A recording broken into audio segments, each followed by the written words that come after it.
Bukas muling sasalang sa aksyon ng Gilas Pilipinas Men's National Basketball Team upang subukang selyuhan ang kanilang pwesto sa 2025 FIBA Asia Cup na idaraos sa Riyadh, Saudi Arabia.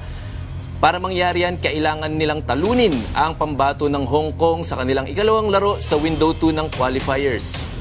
Narito po ang aking report. Philippines, there you see the love. Matapos pataubin ang New Zealand Tall Blacks nitong Huwebes ng gabi, susunod na assignment ng Gilas Pilipinas ang koponan ng Hong Kong sa Window 2 ng FIBA Asia Cup qualifiers. Kung magtatagumpay ang ating pambansang koponan, masosolo na nila ang tuktok na pwesto sa Group B. Ibig sabihin niyan, sila na ang makakatanggap ng automatic qualification sa 2025 FIBA Asia Cup mula sa naturang grupo. Nauna nang nakaharap ng Gilas ang Hong Kong sa Window 1 kung saan nagwagi ang mga pambato ng Pilipinas, 94-64. Pero kahit paminsan nang tinambakan ng Gilas ang Hong Kong, ayon kay Kai Soto, mahalaga pa rin siguraduhin na mananatiling malinis ang kanilang kartada. I'm just happy we got the win and hopefully we get another one on Sunday against Hong Kong.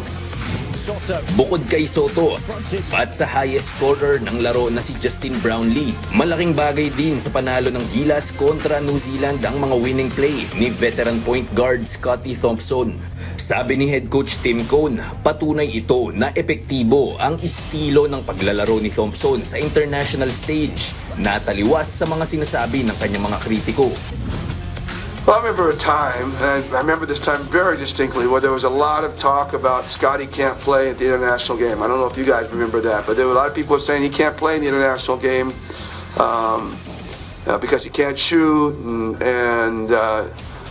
but you know, in my mind, there's never been any doubt, and in his mind, there's never any doubt. The thing with Scottie is you can look at video all you want, until you actually get on the floor and play against him, you don't realize what he's doing out there on the floor.